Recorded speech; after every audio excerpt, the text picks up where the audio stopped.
Greetings, good morning, Illinois companies, Illinois exporters, Illinois trade and business experts. Welcome to today's webinar.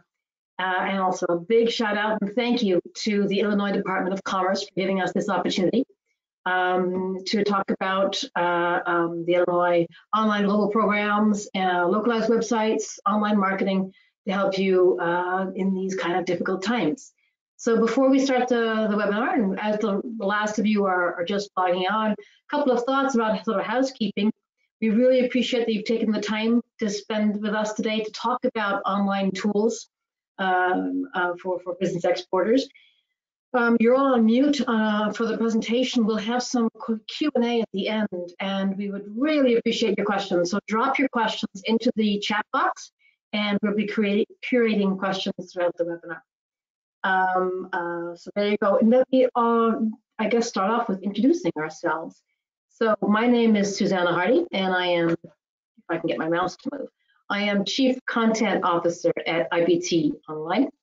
And I am joined today by two of my colleagues, Samantha Sofici, Business Development Manager at IBT Online. And Samantha is not only a digital native, but has endless good humor responses to customers and clients to talk about how best to use online tools in today's environment, to website localization or marketing. I'm also delighted to be joined by Joelle Lazzarotto, who's our Senior Online Marketing Manager. Joelle also brings a huge experience of international online marketing, all different possible platforms and strategies, and will also be helping us throughout today's webinar. We are all delighted to be joined today with the Illinois Department of Commerce and Economic Opportunity with Godfrey Angara. So it's a real delight to have the support of Godfrey and his team here to help us today, and we're really great to be here.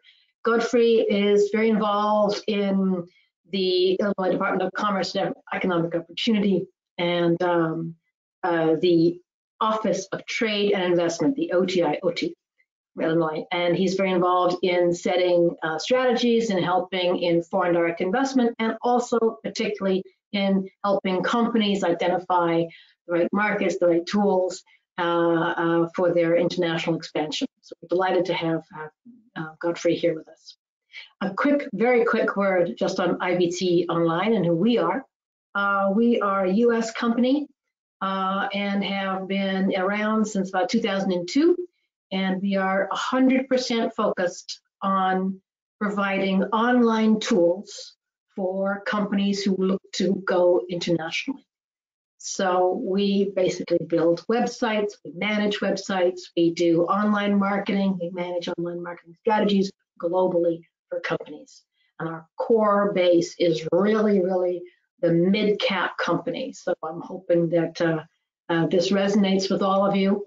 For that, we are delighted also that we have been chosen by the state of Illinois to work with the state of Illinois and provide the online global programs that we're going to be talking about today, as well as the online marketing and tools. Our agenda today, we thought we'd start off with Godfrey giving a little bit of an overview of some of the aspects that are currently available for Illinois businesses in this sort of new world that we're in. And then we're going to talk about international online marketing, giving a sort of overview, a landscape of basically the marketing essentials. What do you have in your toolkit these days? And then a drill down into some of the social media aspects internationally and how to use them. We're going to use a case study as well for online marketing, and then we've reserved some time at the end, as I said, for Q&A. So do put your questions in for that. And I see already we've got a couple of questions. You will all be receiving a recording of this webinar in your inbox in 2 days' time, so on Thursday. So do check your inboxes and get back to us if you don't see it. So then I'm going to hand over to Godfrey to talk about a helping hand for Illinois businesses. Godfrey? Thank you, Susanna, for that introduction. I'm happy to join you all here today. Before we jump into IBT's insights and presentation on online marketing, I'd just like to start us off with a brief overview of the Illinois Office of Trade and Investment, or OTI, as it'll be referenced throughout the presentation, for participants that are just joining us for the first time today to become better acquainted on who we are and what we're able to offer our Illinois small businesses. In this slide, we outline our mission statement. Our objectives at OTI are to support Illinois businesses, export growth, and attract foreign investment to the state. OTI is headquartered in Chicago, and we have a network of 6 foreign trade offices in strategic locations around the world. Like many of the Illinois business community, OTI is adapting to challenging times to continue to support our Illinois companies' international business development efforts. In the next slide, you will see the wide network of government, nonprofit, and private entities OTI partners with to support Illinois businesses. As you can see from this slide, OTI works with many partners that complement or support different aspects of our export promotion services. The state of Illinois is fortunate to have one of the most robust international trade networks in the country, from the Illinois Small Business Development Center's international trade centers who support entrepreneurs develop export plans and provide export counseling to our federal partners providing access to export financing. Illinois businesses have a tremendous pool of knowledge and resources they can tap into statewide. We're happy to again collaborate with IBT Online to build off our most recent webinar addressing the importance of website localization and to take it one step further in today's webinar covering how international online marketing can help increase your company's global exposure. In the next slide, we will list off the additional OTI services our trade offices can offer your company. Our team has been hard at work these past few months transitioning from in-person client support to virtual online engagement. Our 6 foreign trade offices have been offering market research, counseling, and customized B2B matchmaking.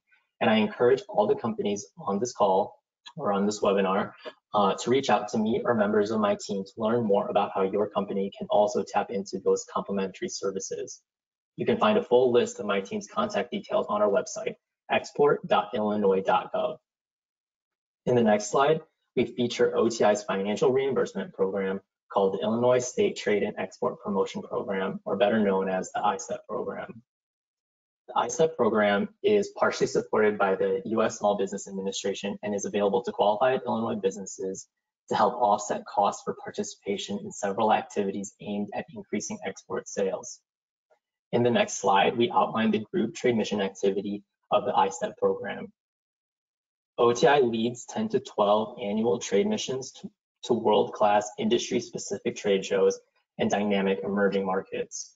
Participants who travel on a group trade mission receive on average a 50% reimbursement up to $5,000 on allowable costs, with additional benefits for companies identified with a disadvantaged classification. Our group trade missions offer Illinois small businesses with cost-effective opportunities to exhibit at some of the world's premier trade shows and promote their products or services in pre-scheduled and pre-vetted B2B meetings in country. If your company does not fall within one of our group trade mission industries, we encourage you to explore applying for our individual foreign market sales mission option in the next slide. A qualified Illinois company is eligible for a partial reimbursement up to $7,500 to exhibit at an international trade show. If your company annually participated in 1 or 2 international trade shows that you plan on re-engaging with once international travel normalizes, please contact our team. We'd love to start the conversation of how the ISEP program's individual foreign market sales mission can support your company's trade show participation post-COVID-19. The next slide offers information on resources that can support your company's pursuit of a more developed international online presence. Within the ISEP program, the website localization option was created to encourage Illinois businesses to develop a localized online presence. Most recently, the reimbursement ceiling has been increased to further encourage Illinois companies to catalyze export growth via online channels during these times of increased physical distancing. It is our hope that this offering assists our clients to continue to develop international sales leads and lay the foundation for future in-person meeting opportunities. Qualified Illinois businesses can receive a 50% reimbursement up to $6,000. We have included in the following slide all the requirements to qualify for the iStep program. This presentation deck will be shared with the participants in the coming days, as Susanna had mentioned. So if you are interested in learning more about any of OTI's offerings, please do not hesitate to reach out to our team. You can find all our contact details again on export.illinois.gov. I'll be available after IBT's presentation to answer any general questions the audience may have. Susanna, I know we have a packed schedule here to address online marketing, so I'll pass the mic back to you. Thank you so much. Thank you so much, Godfrey, for that overview. And it's a real, I think it's wonderful how much support Illinois is giving its companies, especially at this time. Really, a very encouraging thing to see. So let's get started. We're going to talk first about why exporters need online international marketing. Now, this is actually the second of two webinars. The first webinar, which we did 2 weeks ago, talked about localized websites. So we've taken a couple of slides from that first one just to recap the core elements of that. And it's really just a very brief overview. If you have an interest, let us know, and you can always listen to the first. If you missed our first webinar, you can listen to it as a recording. So the first thing we wanted to really point out was the size of the online world. So we know there's about 7.5 billion people in the world. 60% of us are online. And when we're talking online, we don't mean just like occasionally going, seeing a Zoom or something. We're talking the average amount of time spent online is nearly 7 hours a day per person. 4.5 billion people, nearly 7 hours a day online. And one of the things they're doing is, it's still growing. It sounds like it's already peaked, but no, it is still growing. And if you look at social media, it's growing nearly 9-10%. And since COVID, it has expanded again. I think one of the lessons of this whole COVID thing is that it has accelerated this transition into an online and digital way of working, particularly way of living, but especially way of working. One of the main things we're all doing is communicating online most of the time. I said nearly 7 hours online, something like 3 hours of that is spent communicating. And that means on social media, on all the different types of platforms possible. We mentioned 4.5 billion people online, 3.8 are on social media. And again, this 3.8 billion has risen substantially since COVID-19. And as we, I think, emphasized in the previous webinar, one of the main things that it's really important to understand on anything concerning the web and any online tool that you have is that it's always customer-centric. So if you're thinking of doing, say, a website for your German prospects, you need to make sure that your German prospects find that a good website. If you're going to be doing online marketing for your Australian clients and prospects, you need to make sure that the Australians find that really interesting and that the platforms and search engines find you relevant. Because search engines and anything else online that you build on those platforms are all localized. They're all specialized for that market. So we often get the question from companies saying, well, I've got this Illinois website. Why can't I use my Illinois website to reach Japan or Mexico? Why can't I use my my social media targeting, my social media posts, my Twitter posts to reach China or India or Brazil? The web just doesn't work that way. Take the example of a search engine. Google, if you've got your Illinois website, it's hosted in the United States. It's a .com. It's in English. The content is all relevant to the US market. Google does not think you are relevant to Germany, Japan, Australia, until you have the right domain names, the right translation, the right digital requirements. There's a lot that go into a website. There's a lot that go into online marketing to make sure it's localized. I think the other point that we really wanted to make in our previous webinar, and again in this kind of webinar, in today's webinar, is that these online tools are more and more important in order for you to be prepared for the rebound.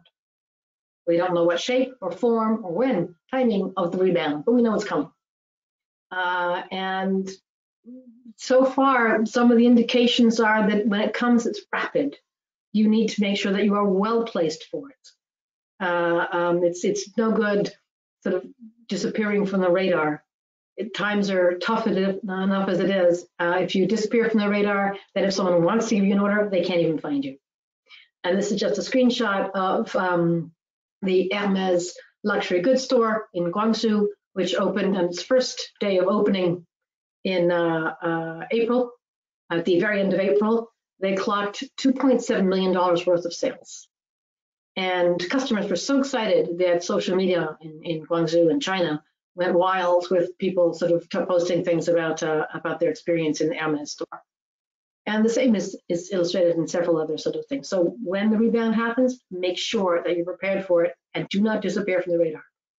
So to answer the question that we posed at the beginning of this section, why do Illinois exporters need international online marketing? You need that marketing because it's communication, because the world is online. The world is international. International online marketing is online, and the world is online.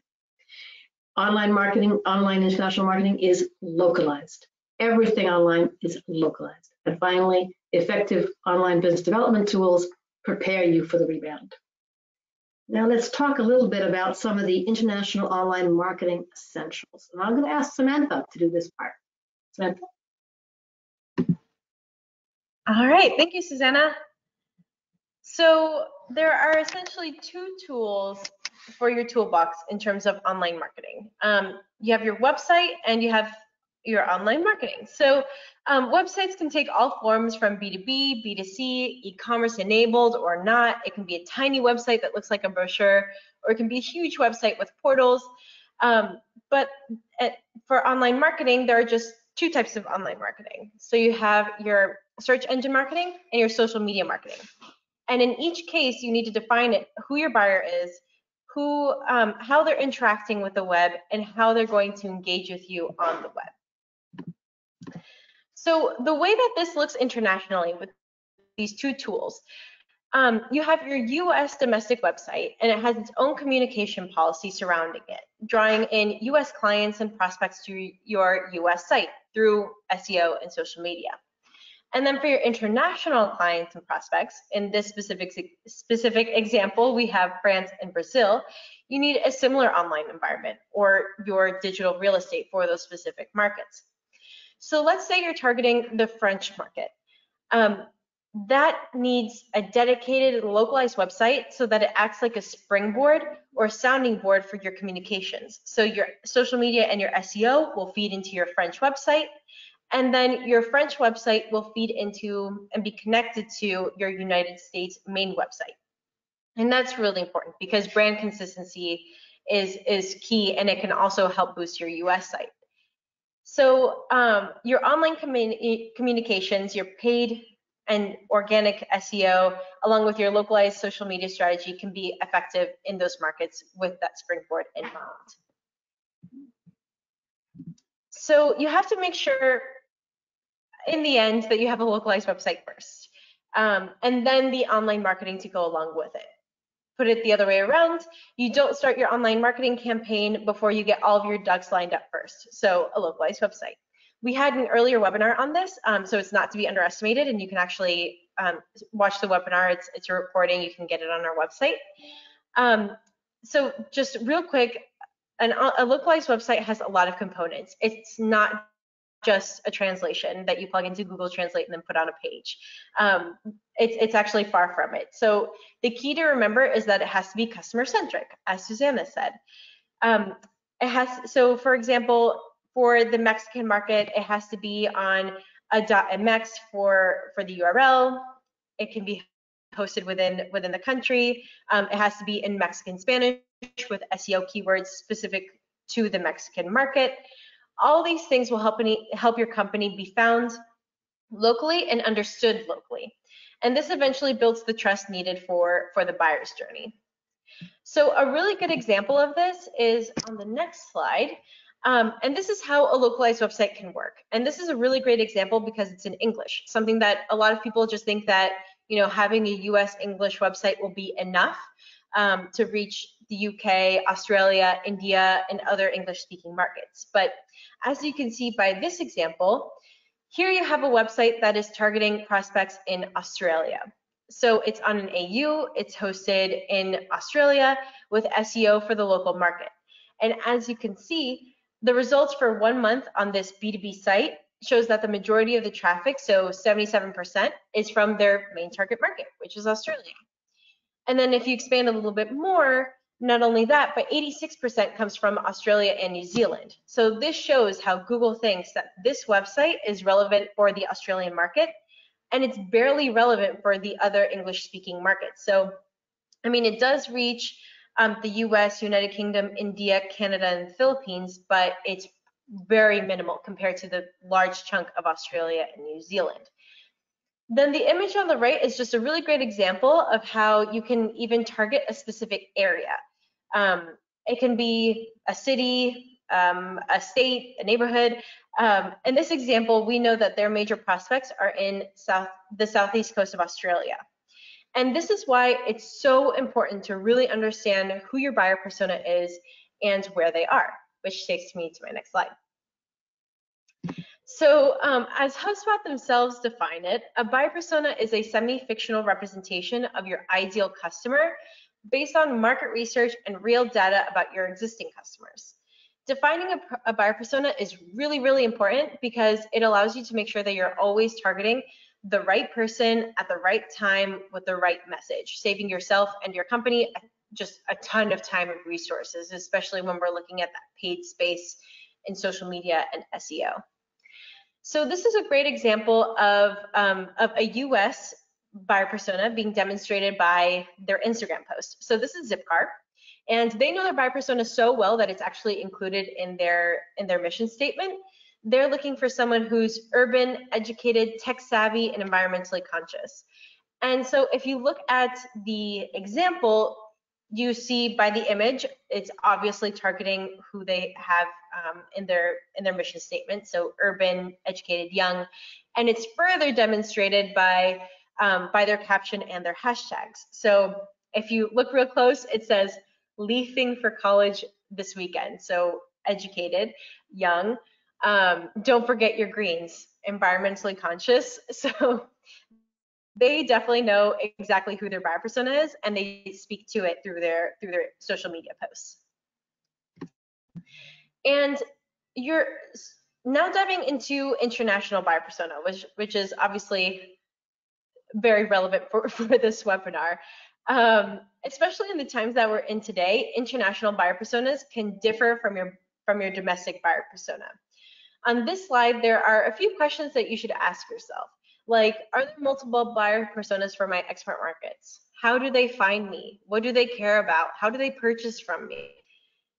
In this example, we have L'Oreal cited because they are usually seen as someone who really knows how to target their international markets, how to market to them.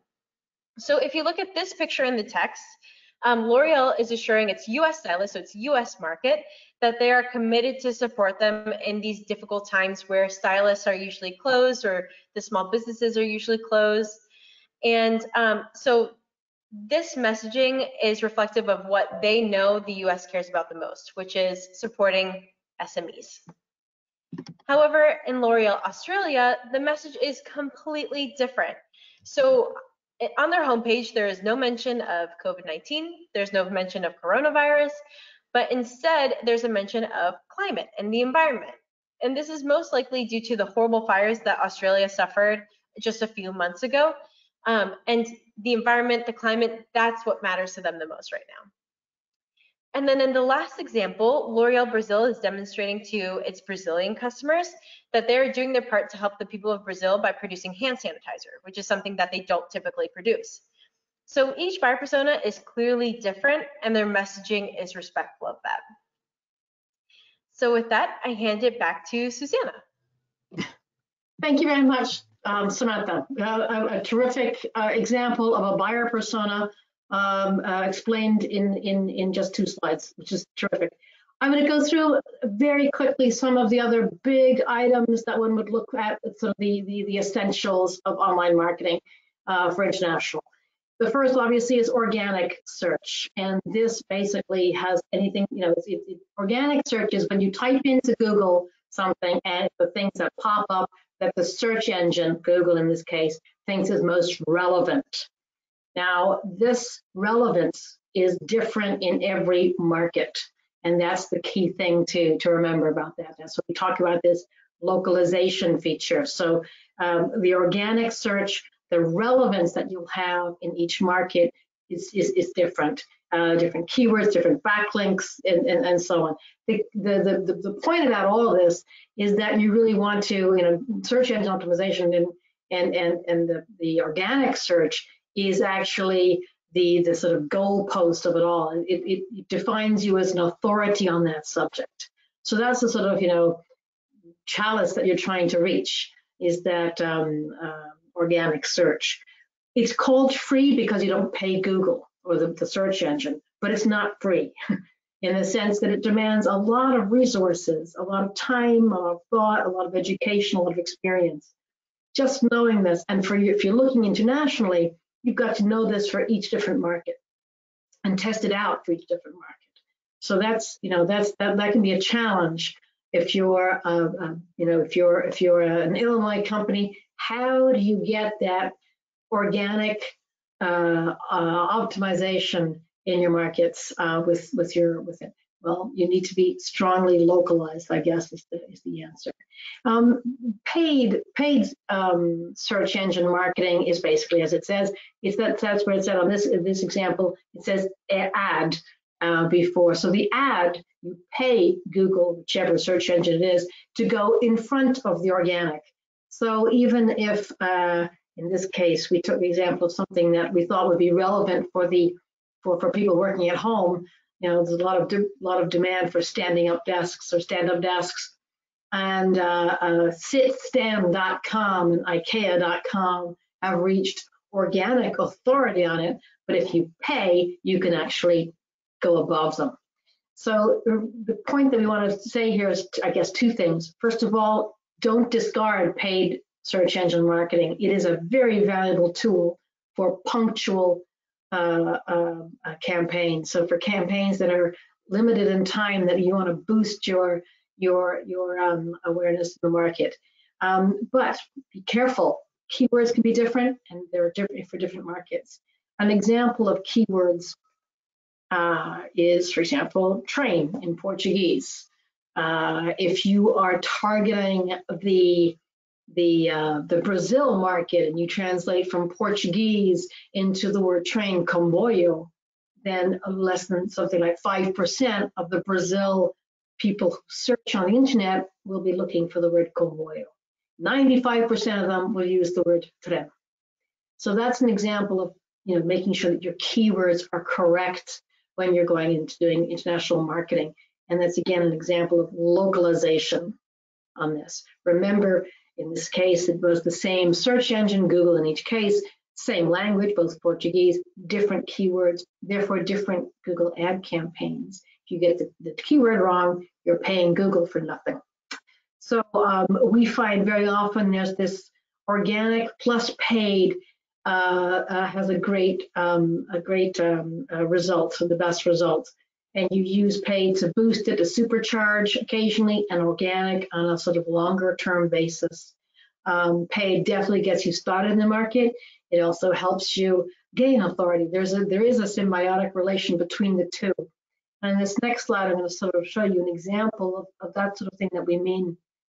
It's just a screenshot from a client of ours who, we manage their website, and we said, over the last year, January 2019 to December 2019, who looked on their website from Google, paid, Google organic, and where did it come from? Facebook, and the total. And what's interesting is that you can see, I think, a couple of things. First of all, that there is a relationship between Google organic and Google paid, and that it's cumulative.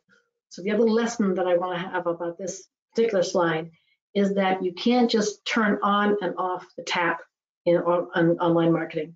It has to be a continuous, ongoing process. There is a cumulative effect. And if you have both Google Pay and Google Organic and Facebook active, or Facebook or whichever social media platform, you get really fantastic results.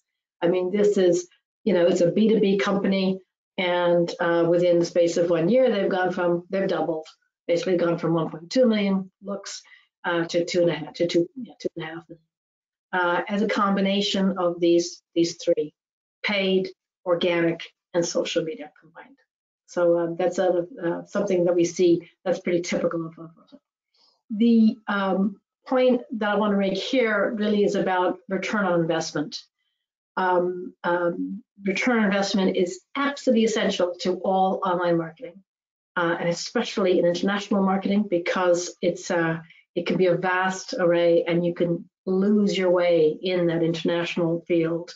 So it's really important to make sure that you always have your end goals clearly in sight, and that you're measuring those end goals, defining them, measuring them, making sure that your buyer persona is well defined, as Samantha was saying earlier, and that the buyer's journey is well defined, so that you have the goals you're looking for, your key goals, the metrics that you're looking for, your indicators, and then again and again you're looking at them, analyzing them, changing them slightly, tweaking them, revising them, because it's not a static situation.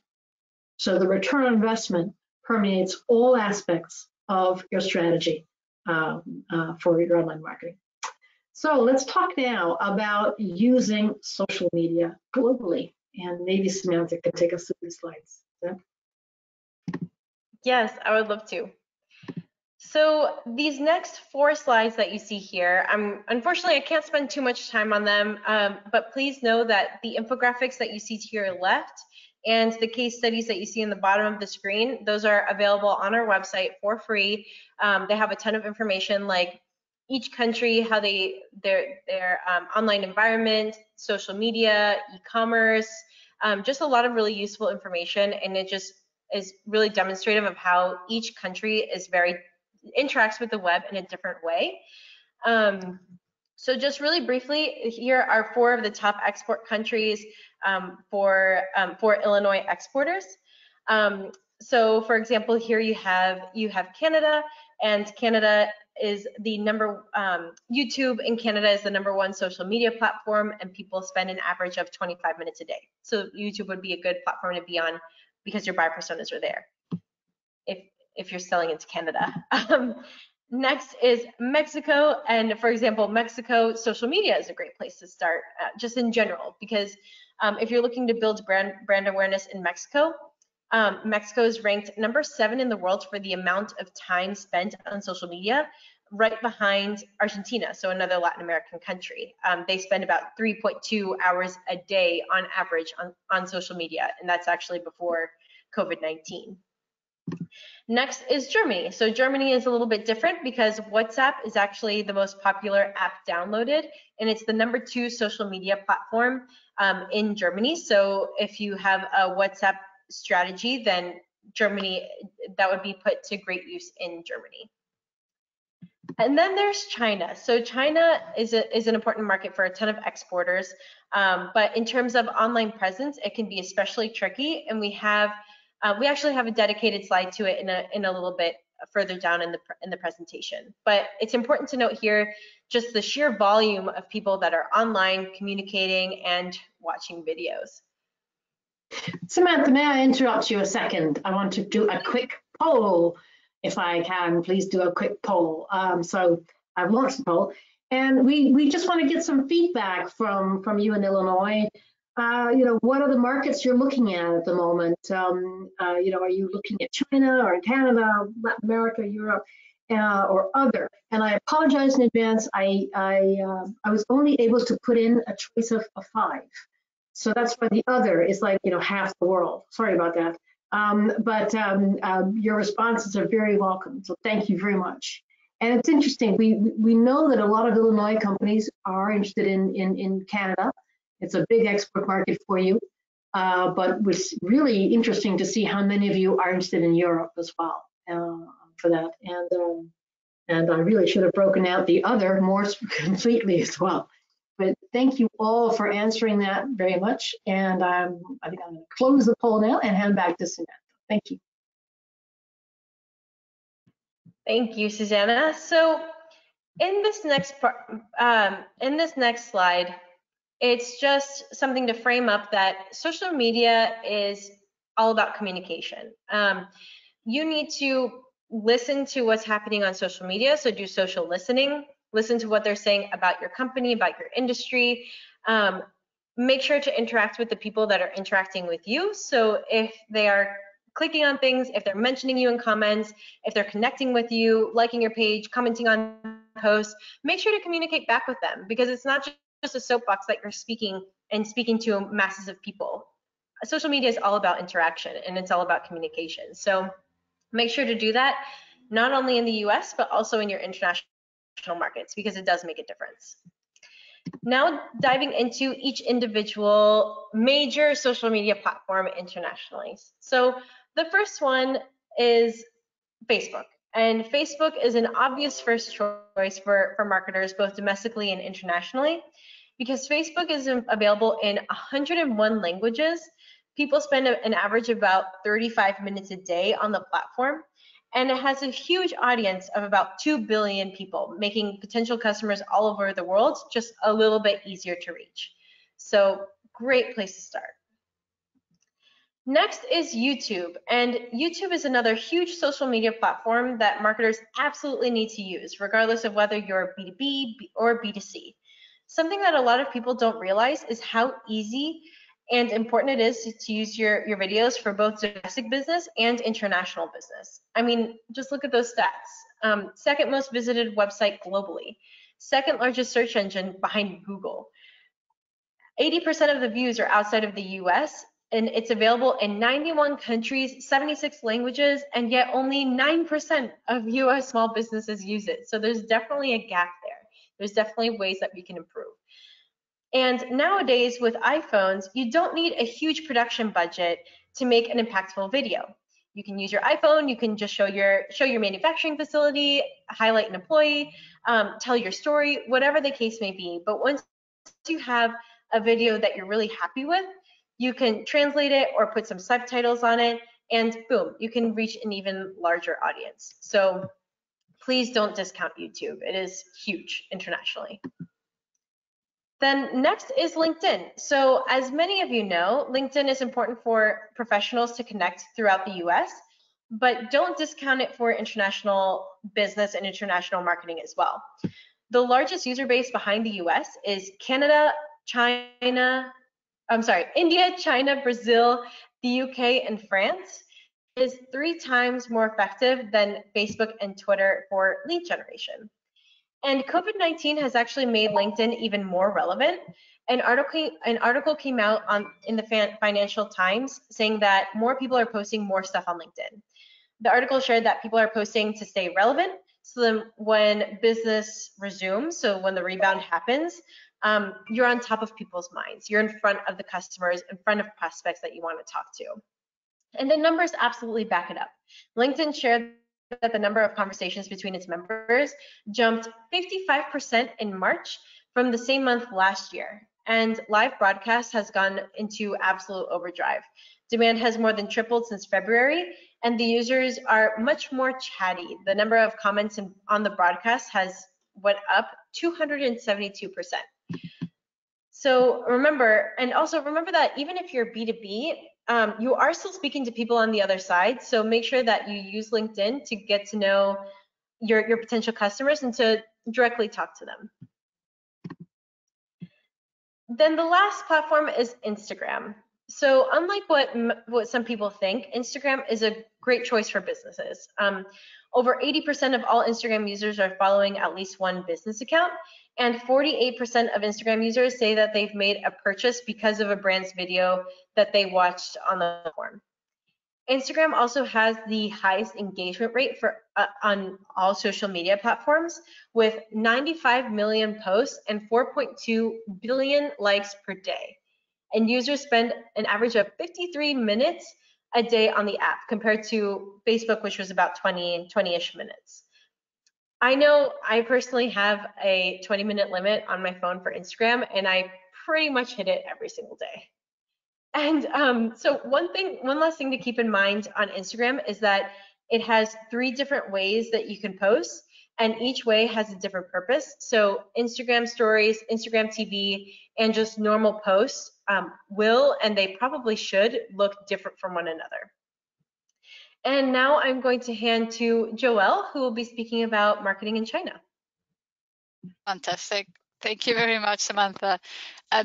Very briefly here, we could have a whole webinar on marketing in China, but I just wanted to include these one slides just to highlight once again, as we've mentioned, that China has a totally different environment.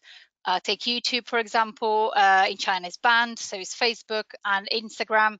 So when marketing in China, you really have to get to use the Chinese equivalents like Youku or Tencent for video. Dominant search engine is Baidu, which works quite differently from what we used to on Google here in Europe and in the US. And looking at social media, the biggest social media player by far is WeChat. In fact, Chinese spend about 1/3 of their time online each day on WeChat. Is a bit of a Twitter, a bit of a Facebook. You can do payment through there. You can follow accounts. Is a full platform. So China has a very different online environment, but again, it's very active and very efficient. So like everywhere, the key to a successful marketing strategy is localization. And speaking of which, I just wanted to show you another example of how different markets and how different buyer personas in this market can respond to the same social media posting across different markets and across different buyer personas. So this is an example from a campaign that we've been running for one of our clients on Facebook. And we run the same campaign, so promoting the same products, using similar imagery and messaging, obviously always making sure that is localized and staying relevant to our local audiences in Indonesia and in Germany, respectively. So if we look at the results of this specific post, so this was one post on Facebook that we've promoted for our clients in Germany, we had over 1,200 engagements. We managed to reach nearly 10,000 people, and we were super pleased with that. But then you turn to our Indonesian campaign and you look at that, and you've had nearly 20,000 post clicks and a lot of likes and shares and people commenting on that. And we were like, wow. So if we stopped our analysis at this point, we could then infer that our campaign worked much better in Indonesia, right? Well, that is not necessarily the case. As we've talked about buyer persona and understanding your market, if you look a little bit further down in the data and the full buyer journey, here you can get, again, the full picture. You need to know how each market reacts, the specifics of your buyer persona, and what you can expect from them. So in this case, you can look at the number in several ways. So here again, for Indonesia, for example, we know that is a market that engages quite easily on social media. We get a lot of interaction and a lot of share of voice, incredibly reactive and responsive. Unlike maybe a bit more reserved Germans that tend to see the post, but they don't necessarily interact with it as much. But then if you look at the actual conversion, so really that is the important bit for companies, as this really indicates who has gone onto the website and downloaded some of the material, who got in touch with our clients to request a quote and actually went out and bought the product, then the number here are pretty similar. So we know from experience that you need to get those levels of engagement in places like Indonesia to get a good level of conversions once people go onto your website, which means more sales. Whereas in Germany, less engagement on social media platforms doesn't necessarily mean that they wouldn't go onto the website, or doesn't necessarily mean lower sales. This just to demonstrate and to again emphasize the point that each market is very specific, and you need to make sure that you take into account the specifics, looking at your buyer personas, understanding how they research, how they interact, and how they do business with you, especially in times like today when everything is a little bit more online and capitalize on those interactions. So just to, as a quick roundup in terms of an overview of what we've discussed in the last section, best practices for online marketing to keep in mind. Have a localized website that will act as your local springboard, whereas you can redirect your users back for them to find out more information and get in touch with you. Know your audience, get to know your buyer persona and what the journey look like for each specific market. Choose which platforms are worth your resources. As Samantha went through, there are a lot of social media platforms, a lot of other platforms that you could engage. Once you get to know your buyer persona, you'll be able to discern which platforms are worth your investment and your time. And then as your strategy evolves, you'll be able to then invest in more and more relevant platforms.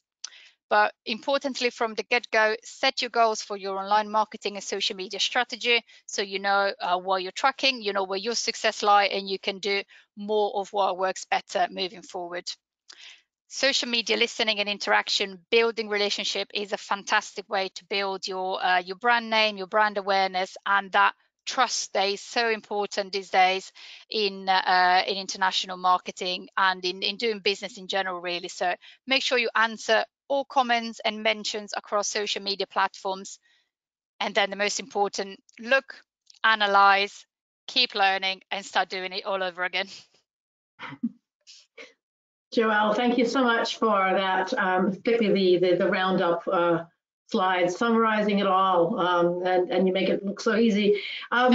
We're now gonna, we thought we'd give you a little example, a short example. I'm conscious of time, so I'm gonna be quick about it, but just a quick example of a case study. This is a company, a U.S. company from the Illinois, from your region, and they produce and sell synthetic motor oil. They've been around quite a long time. They're a private company, and they service anything from automobiles, snowmobiles, motorbikes, heavy duties, all kinds. They have a couple of different challenges. One of them is really brand awareness, and the other is to make sure that they generate leads for their distributors. They have distributors throughout the world. They have distributors particularly in the United States and Canada, and I'm particularly concerned now with their international distributors. They have over 75 distributors in 78 different countries across the world. So really a global brand in that sense. As I said, one of the keys is to develop brand awareness. They don't want people going in and saying, I want a liter of motor oil. They want people to come in and say, I want a liter of AMSOIL, synthetic motor oil. So they have to get brand awareness and increase brand awareness, and also feed these distributors. They took very much the view that they would be better off themselves managing their brand and their international image, rather than handing that to their distributorships, where it became very chaotic and so they wanted control over their brand internationally, and therefore they said, we will do the marketing, we will generate the leads for the distributors, and the distributors can do the great job of distributing. So the first obviously was to create different types of websites for the different markets. And this one happens to be for Latin America and .lat. And what's interesting as well is that, in fact, the distributors liked these. They said, this is actually a good thing. This is the best tool, the best sales and marketing tool you could give us, is a great website in our language. This website is nowhere near as huge as their domestic website, but it is still a very functional, great website. And for each type of website, you can see that there is a brand consistency, but that there are different priorities for each market. The last one, Brazil. This one now, India. India mainly sells on motorbikes, motorcycles, not motorbikes, but motorcycles in India. So that the imaging is a little bit different, and obviously the language and the keywords. This one in France actually has more images of also French cars rather than American cars. So that each website is slightly different, but again, using the brand imagery. And here, what's interesting, I think, is that the websites direct you to a local distributor. You know, where's the local distributor? And for some, they also want their websites to be used as a tool to find distributors, so that we can have, you know, you could put up and say, would you like to become a new distributor? Get in touch. So that's a call to action for finding distributors, which I think is of interest. So those are the types of websites that they would use as a springboard for their localized marketing. In each case, they're producing, or we're producing for them, content and with them content for these various markets in terms of blogs. And again, they're very educational blogs about what motor oil you should be using, why is it important to use it, and so on, and in each of the different markets. Again, always translated into the correct language with the correct keywords, but also slightly different in terms of the content matter, depending on the market. You know, for example, in Australia, you might want to be talking about hot summer weather, and you know, how can you get your motorbike to get optimal performance through using AMSOIL synthetic motor oil. You know, in other markets, you would be using other examples and things. You know, here again, a different example for Latin America. Also talking about hot things, but hot markets, but also talking about blogs about how to maintain parts for things for your vehicles. So again, all these different blogs, and then bouncing off the different websites as we go, and then learning from it and finding out what's going on. Where is it the right one? How is it reached? How is it engaged? Where is it engaged? What has actually happened with that blog? And in particular, not just the engagement, but the conversions into sales. I'm going to cut short that because I want to leave a little bit of time now for Samantha to talk about Help for Illinois companies and for Q&A that we have at the end. Samantha, do you want to do that? Right. So here we have a really great example as a company who decided to do localized websites and international online marketing, despite everything that's going on. This company is actually a company that did a lot of its business face-to-face, you know, going to the specific markets, shaking hands, doing business that way. And when all this happened, when people stopped traveling, they realized that wasn't going to fly anymore, and they didn't know for how long. So that's why they decided to do the website localization program. And if you want to participate in it, we have 3 options. So the first option is option A, and that is a 2-market expansion with a limited scope, so 12 web pages and 2,000 words each. So by the end of option A, you'll have 2 websites completely localized for your top 2 target markets. So for this example, one in German for Germany and one in French for France. These websites will be based off of your US site, but we will go through the whole localization process that we covered in this webinar, the webinar before, including proper domain names, local hosting, SEO keyword research, and just so much more. So by having these websites, they'll help you be found, be understood, and be easier to do business with in your top target markets. In terms of budget, option A costs $12,000, but Illinois has the iStep program, so for eligible Illinois companies, you can qualify for the $6,000 reimbursement to use towards this program. Then option B is anything above and beyond the scope of work of option A. So say, for example, your website is, your company is looking for a website redesign, or maybe you want to add e-commerce, or maybe you want just one country, but you want a huge scope of work. So anything above and beyond the 12 web pages, 2,000 words. Then option B would best suit you. And the budget for option B is completely dependent on the scope of work.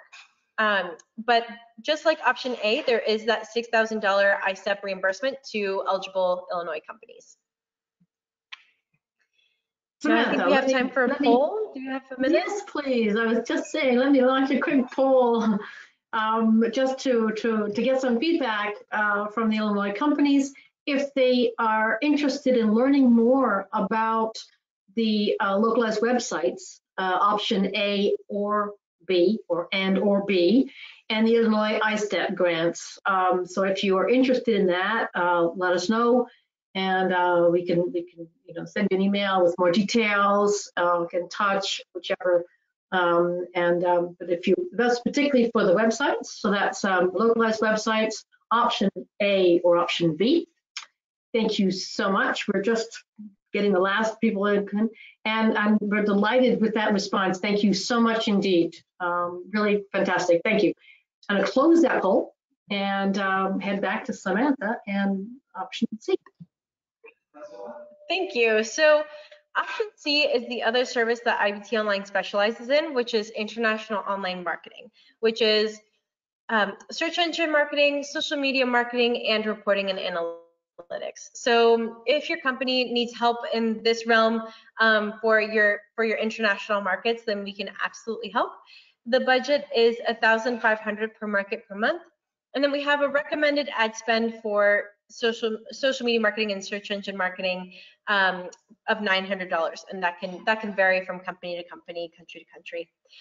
And there is that reimbursable ISTEP grant of $6,000 for eligible Illinois companies. So we can help you go into China through Baidu and WeChat. We can help you go into Germany using WhatsApp, for example.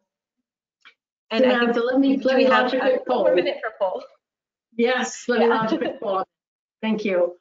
So if you have an interest in learning more about the international online marketing, that's option C. We call it option C, and about the Illinois ISTEP grants. Please do let us know, and we could reach out to you at some point after the webinar the next week or so. And again, thank you very much for that response. We're very pleased to see so much interest in it, and that's really great to see. Thank you for that. And so we're getting a few more people coming in there then. But right, I'm going to close this poll. Thank you, and turn back to Samantha. I think as we're closing up, and we have a few minutes for my mouse. For questions, I guess really just a final comment from us and a final note from us. Times are difficult, times are challenging. Be kind, look after yourselves, look after your communities. And with that, let's see if there's some more questions coming in. I think Joelle, you were looking at questions? Absolutely, yeah. And we just want to take the chance to, well, first of all, thanks Godfrey, Susanna, Samantha for a really good, a very informative presentation.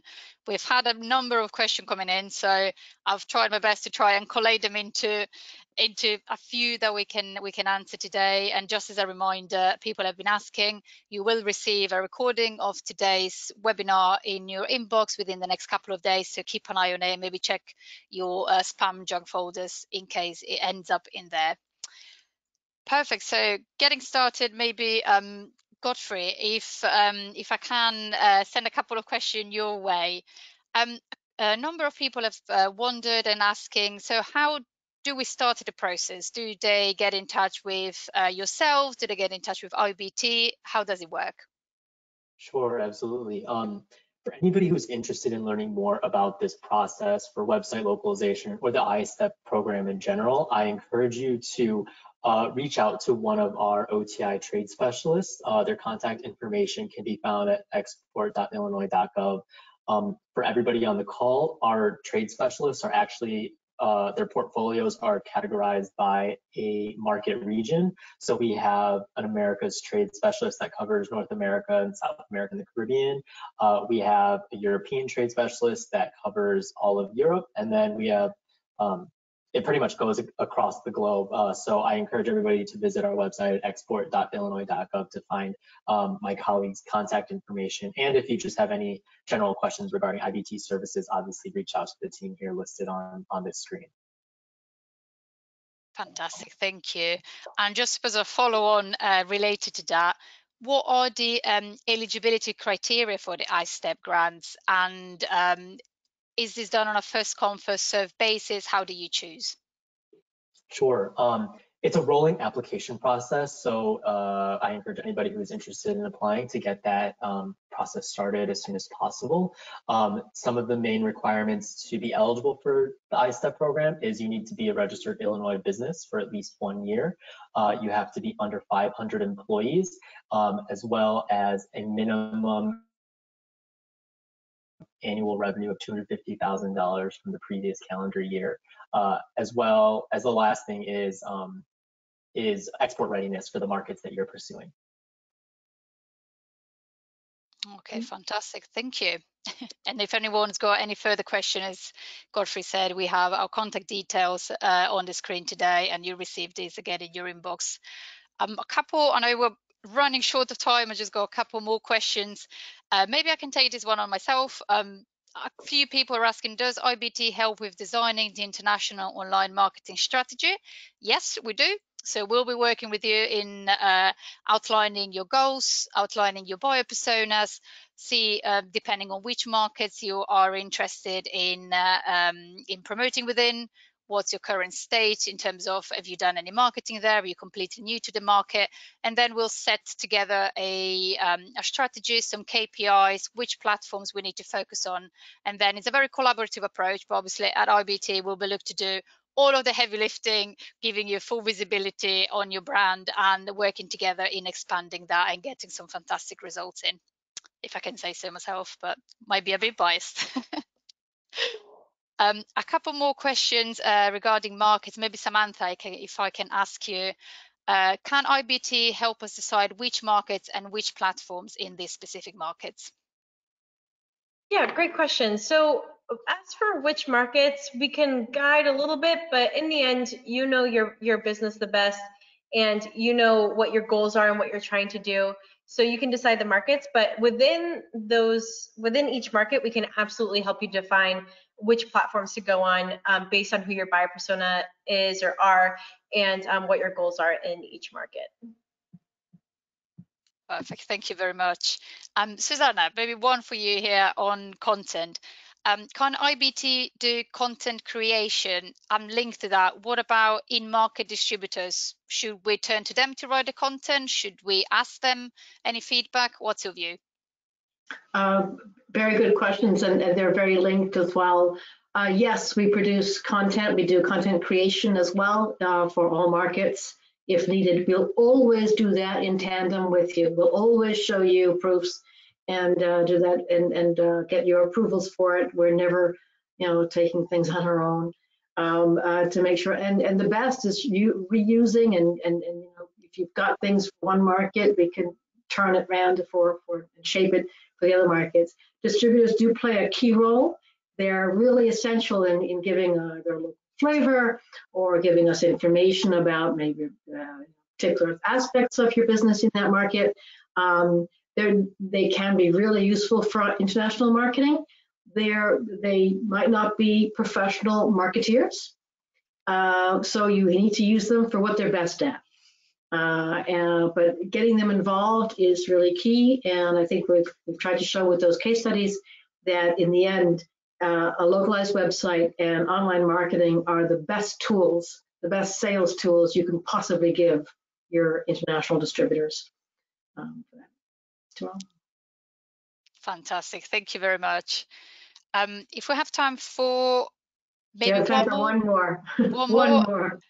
The most difficult one then, Susanna, over to you. A lot of people have asked, how do you measure return on investment on your international campaigns? Oh, you saved the hard one for it's one where I think has to be addressed from the very start of any project. Return on investment happens, and measuring return on investment happens at all phases of international marketing, and indeed on all online projects.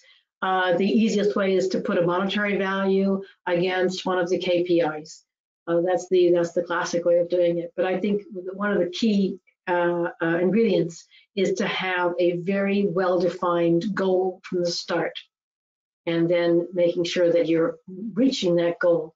The return on investment is really measured, as I said, from putting a monetary value on specific KPIs, unless it's an e-commerce site, in which case the return on investment is a lot simpler to calculate simply in terms of number of sales.